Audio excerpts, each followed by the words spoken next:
নমস্কার বন্ধুরা, আজকে আমি সহজ সরল রান্নাঘরে আপনাদের সকলকে স্বাগত জানিয়ে আবার ফিরে এসেছি নতুন একটি রেসিপি নিয়ে। তবে আজকেরটা ঠিক রেসিপি বলা যায় না, কারণ আজকে আমি বানাবো সকলের জিভে জল আনা রেসিপি কদবেল মাখা। সামনেই তো শীতকাল আসছে, আর শীতকাল আসলে এখন থেকেই তো বাজারে প্রচুর কদবেল উঠতে লেগেছে, এবং কদবেল মাখাও চারিদিকে বিক্রি হয়। তা বাড়িতে আমরা তো কদবেল মাখা সকলেই খাই, কেউ খায় না তো মনে হয় এমন হয় না। কদবেল মাখা বানাতে তাহলে আজকে আমি ফিরে এসেছি। তাহলে দেখে নিই, কদবেল মাখা বানাতে আমি প্রথমে নিয়ে নিয়েছি এইরকম সাইজের একটা কদবেল। কদবেলটাকে আমি ভেঙে নিয়েছি। এই যে এই কদবেলটা এবার আমি চামচ দিয়ে তুলে নেব।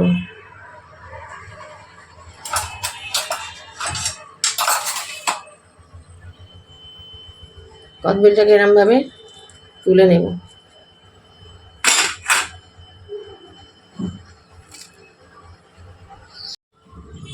কদবেলটা ভেঙে নিয়েছি।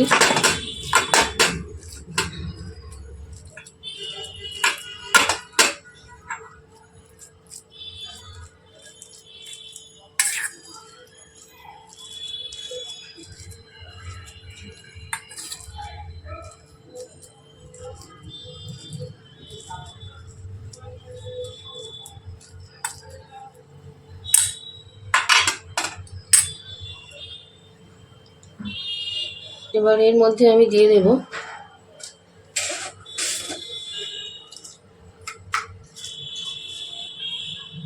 অল্প একটু বিট নুন।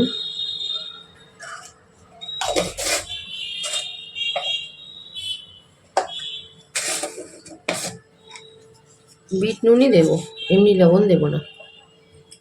বিট নুন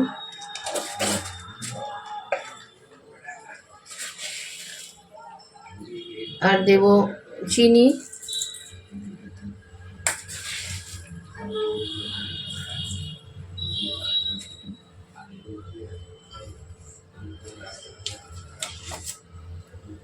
আর এর সাথে দেব একটু গুড়। গুড়টা দিলে কদবেলটা ভালো মজে, খেতেও ভালো লাগে। আর একটা দেব ভাজা মশলা, তার জন্য আমি একটা ভাজা মশলা তৈরি করে নেব। প্রথমে গ্যাসটা জেলে নিলাম। তার মধ্যে নিয়েছি একটা শুকনো লঙ্কা। আমি ওদিকে কাঁচা লঙ্কা পেস্ট করে নিয়েছি, সেই জন্য শুকনো লঙ্কাটা পরিমাণে কম দিচ্ছি। আর দিলাম একটু জিরে। এটাকে হালকা ভেজে নেব।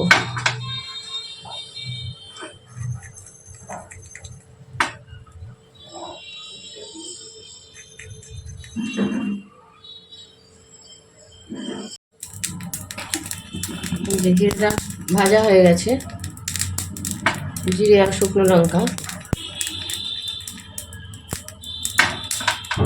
এবার আমি গ্যাসটা বন্ধ করে রেখে দেব। একটুখানি টাইম রেখে দেব। আর এর মধ্যে এবার আমি দিয়ে দেব এই যে ধনে পাতা আর কাঁচা লঙ্কা পেস্ট করে নিয়েছি।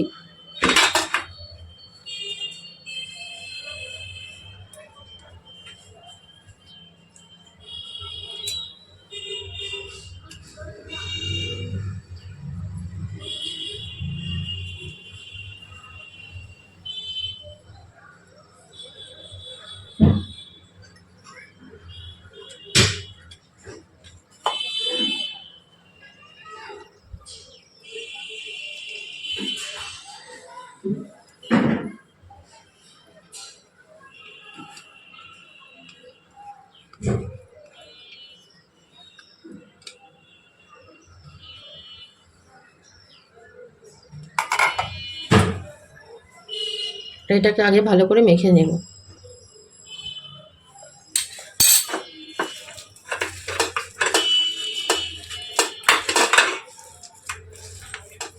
ও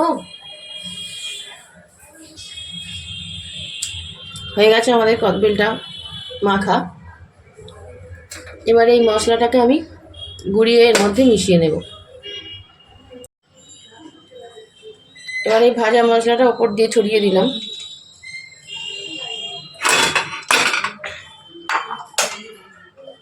এবার দেব একটু কাঁচা সর্ষের তেল।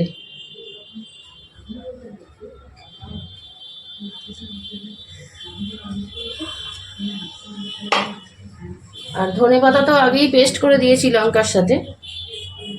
এবার আরেকটু ধনেপাতা আমি হাত দিয়ে কুচিয়ে দিয়ে দেব, যাতে মুখে পড়ে ধনেপাতাটা।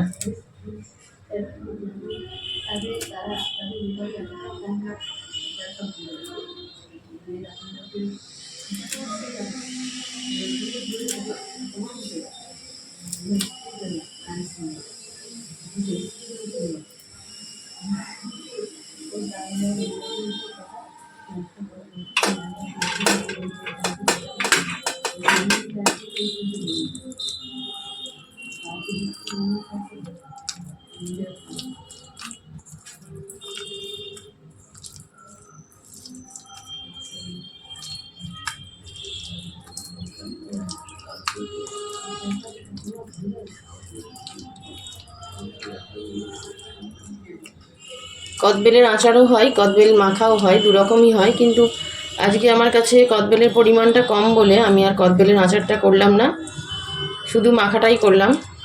পরের দিন আবার ফিরে আসবো ভালো কদবেল পেলে কদবেলের আচার রেসিপি নিয়ে। হয়ে গেছে আমাদের কদবেল মাখা।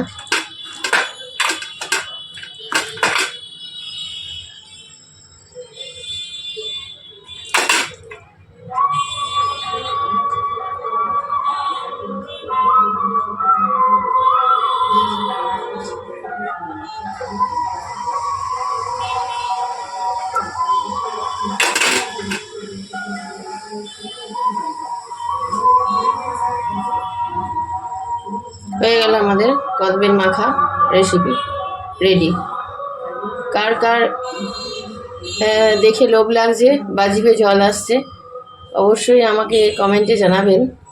আমি আপনাদের দেখাতে পাচ্ছি কিন্তু স্বাদ তো পাওয়াতে পারছি না, সেই জন্যে রেসিপিটা দেখে অবশ্যই একবার বাড়িতে ট্রাই করবেন আর আমাকে জানাবেন সত্যিই ভালো হয়েছে কিনা। তাহলে আজকের মতো আসি, আবার ফিরে আসবো নতুন আরেকটি রেসিপি নিয়ে।